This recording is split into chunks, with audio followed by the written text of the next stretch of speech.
What if you had a condition that made you impervious to pain? Well, not totally impervious. You could still be hurt or even die. However, you wouldn't feel any pain as any of this were happening. Would you consider that a superpower? Some would.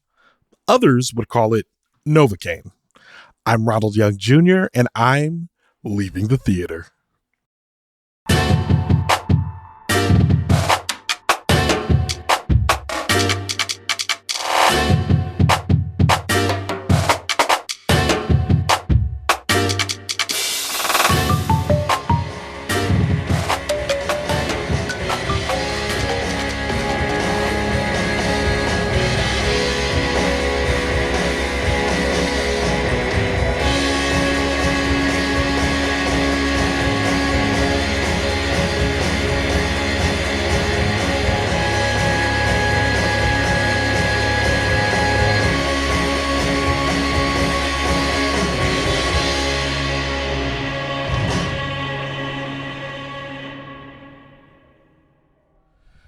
All right, this is Ronald, and I am leaving the theater after seeing Novocaine.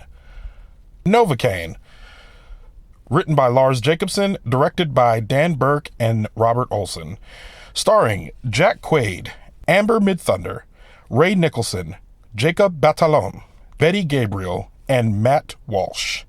And as usual, for a complete cast listing, you could go to the link in our show notes. I am alone today. It's just me.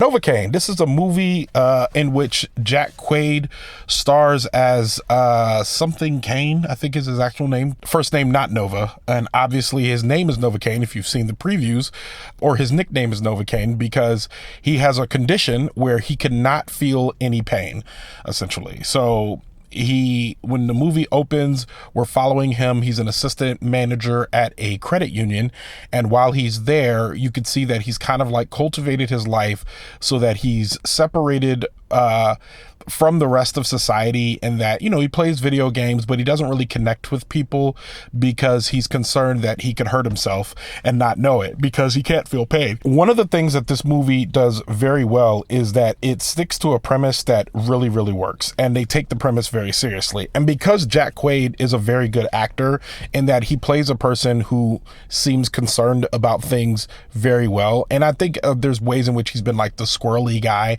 If you watch his character in The Boys, is very much like anxiety and panic for most of the movie, whereas this is kind of an offshoot of that. He's just more of a person who is apprehensive and stays away from things, but because he cannot feel pain, it kind of like changes his relationship with the rest of the people around him. What the movie does well is it takes the premise seriously. His acting is good. That combination of things makes you lean in, especially for the first about 30 to 37 minutes of the movie. Like, it's just, you're like, oh, okay, no, I'm into this. I buy it. This is pretty good. And I think it's surprising to see an execution like that from a film like this, because based on the preview, what they put forth is that essentially this man is thrust into a situation in which his bank is robbed, and he has to go after the girl that he recently started connecting with, who's starting to kind of pull him out of his little self-imposed shell, or self-imposed, what is that? Exile. Out of his little self-imposed exile. So at this point, when you think, so the preview will show him on this journey, but it shows him on this journey in a way that he's kind of like feeling pain constantly, where he's not feeling pain, but he's subject to situations in which he is like kind of tossed around, battered, bruised, just like, and those are the action shots that the preview continually show. So if anybody saw a preview for this, they probably looked at it and thought immediately that this movie isn't for me. I should know that because I saw it and thought, I don't know about this one. I don't know.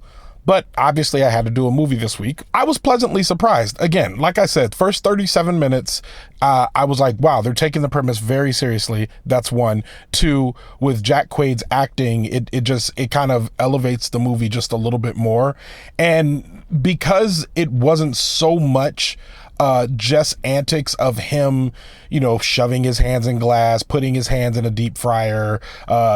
He's a hapless hero, essentially. So it is still a superhero story, and it really does put us through the paces in terms of, like, for people who are squeamish, you're not gonna feel so great about some of the scenes that they show. Like basically anything that looks like you're about to gasp, close your eyes. Like if you look, you're like, oh, he's not gonna do that thing. Close your eyes if you want to watch this movie. The reason why that's important to say is because I feel like one of the strongest points about this movie is it really talks about like the importance of pain in a lot of ways, and like what pain actually does for us, in that it warns us, it lets us know something's not right so that we can seek attention for it. And it all of a sudden looked at it. It's funny because when he explains this for the first time to the woman that he's dating, she's like, oh, cool, you're like a superhero. And he immediately looks at her and goes, no, not really. And when you point that out, it's like, yeah, nah, he's definitely not a superhero. And the movie really like posits this over and over again. Like, this man is not a superhero, although it still frames like an origin story because he's still discovering things about this ability or disability, as some would say. He's learning things about this that are actually helpful to him. Helpful in some ways, but also very painful for the viewer to watch. And I feel like the biggest problem that I have with this movie is that at points it felt like the filmmakers were reveling in the sadism of a movie like this, where we can inflict a lot of pain on this person and they won't feel it. So how much can we ratchet it up? And there's several times in the movie where I'm just like, wow, in a different set of hands, there probably would have been even more. But for this movie to be what it is, I still felt squeamish at times watching him go through this and feeling like I kind of wish that he weren't going through all this. It's not fun. It made me realize how much I prefer films in which they have healing. They feel all the pain, but they have extreme healing, even though it hurts. So like you get a Deadpool, you get a Wolverine, and he's like, it hurts every time for the claws to come out, but his hands heal. You know what I mean? So it's like that feels better, as opposed to watching this person not heal the whole movie, get increasingly beat up. That's pretty difficult at times to watch. That being said, the story is good. I mean, it's a bank robbery movie and it's vigilante justice. There are some cops involved, of course, and everybody clocked in and did their jobs. At one point, I was satisfied enough watching this movie that I was like, is this a 4.5? However, right about an hour and 26 minutes into the movie, more movie happened, and I was like, oh, my enthusiasm for this has gone. And they're still like making me feel pain in ways that I do not want to as the viewer through this surrogate main character. So I didn't like that, and I didn't like that it went much longer than it should. But I mean, it doesn't run too long. I think it sits at about an hour and 50 minutes. I would say it probably could have ended with a tight 90. But the good part about a movie like this is that it does a very good job of, because it took itself seriously, and because like the acting is good in it, or good enough to believe the premise of the movie, because of that, like I would remember thinking, if I weren't at a movie theater, like if this was on Netflix, I would feel pretty good watching this. I'd be like, oh man, Netflix has a pretty good one. I think that this is better than Carry On, which is Netflix's action movie that came out about the TSA. It came out in December. I think it's better than that. And Carry On had a pretty popular audience and did very good numbers on Netflix. So it makes me wonder, like, the thing about streaming films is like they always start good and then kind of just go left. Whereas this one started good and stayed pretty good. It just overstayed its welcome a little bit. It didn't really go left. It's like, and again, like when he sticks his hand in the deep fryer early in the movie, like this is again, the first 30 minutes of the movie, when you get to where he's going with his pain and what it's going to look like and how much he's going to be hurt and all that stuff, you're kind of like, yeah, I mean, of course y'all are going to keep doing this to us. So it doesn't feel like it goes off the rails in that way. There's probably ways it could have gone further and further. As a matter of fact, there's something I saw where I was like, I've seen this in movies where the person can feel pain. So, but they did something, of course, at the end of this grand finale, like as soon as you see one action happened, you're basically like, oh, I know where that's going. Type of thing, you know what I mean? And y'all will pick up on that like pretty quickly as you watch the movie. So I think it, like at one point I felt like it was a 4.5 star movie, then I like lost enthusiasm and it fell down to like a 3.25, and then I kept watching and I was like, you know what, like, I mean, honestly, this wasn't bad. So much so that I'm like, if they established a franchise with this, where this guy's getting into, he's kind of like the Mr. Bean of hapless action adventures. You know what I mean? We're just kind of walking in, head on fire, that type of thing. If that happens, I'd probably go see another one. But I think, I thought I was going to settle at a 3.5, but I think with all of that being said, it's actually more like a 3.25. I would definitely watch this again.